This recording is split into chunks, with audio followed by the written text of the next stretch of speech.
All right, we're gonna give our sheep a very unique squash.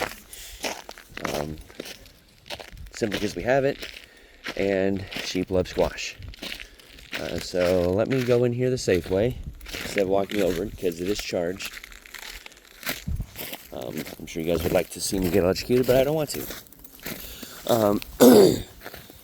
Now, for us, this is fun.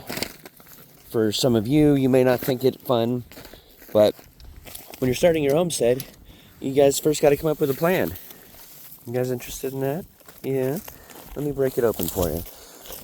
What I mean is, what are your goals? What are you wanting to happen? What do you expect out of all of this? What are you wanting to achieve? Now, the reason I'm asking is because if you just want to vegetable garden, do some fruit trees and raise your animals and slaughter them, and that's all you want, then great. And you may be wondering, well, what else is there, Robert? Closing the system.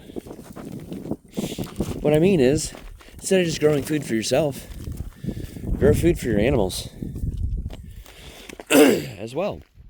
And that's why in a previous video, when I was talking about the you're okay, one of the sheep's still very jumpy with us, when I was talking about those that very large area for gardens, we're going to be growing our food that our animals need during these colder months.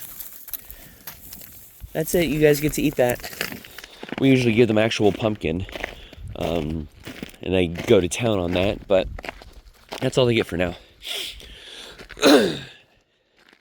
So you really need to make sure you have your goals in mind and what your plans are, because guess what? Somebody's got to build everything. So what? Somebody's got to prepare the land.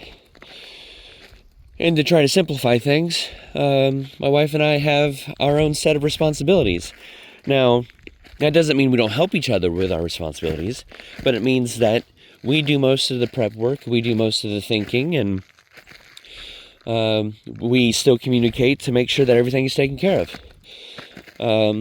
As an example, this garden area, that's all her domain, obviously, but we need to build up the gardens. So I'll be building the gardens. And when it comes time to remove the bedding from the chicken coop, and eventually our guinea fowl coop, and eventually our duck pond, there's a giant pond over there, and we start removing hay from all those structures, she'll remove them, because she's then going to prepare them in a compost pile to then put them in the garden later. Likewise, when a garden is almost ready, and she starts putting the compost in there, I'll move the sheep and the pigs in there. Sheep first, pigs second. Sheep so that they start eating everything and they put in their very beneficial poop. And then the pigs so that they also poop, they eat what the sheep didn't, and they till the ground for us. So it's all about planning.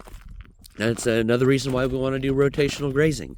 If they understand their purpose, and when they are needed for our purposes, we bring them in. And we have them do the work that we need them to do. And then we take them back out. So that's something you guys really need to think about when you're starting your homestead. How do you want to do it? How far are you wanting to take it? Are you wanting a closed loop system? Or do you just care about growing your own food? Because trust me, we're not using herbicides, we're not using pesticides, we're not going to mass feed our animals grain or any other type of feed before we slaughter. We're going back to basics. We're going to the way that nature intended it, the way God intended it, not the way that man intended it. Now, that doesn't mean that we're not going to spoil the crap out of our animals when it comes close time to slaughter. It just means that we're going to give them different foods, better foods. Because corn is great. It is. It serves a purpose. It helps, it warms up the body because of the sugars and everything in it. And that's why we give them extra during the wintertime to help them stay warm. But guess what? It also is responsible for the faster growth of horns and hooves. More later.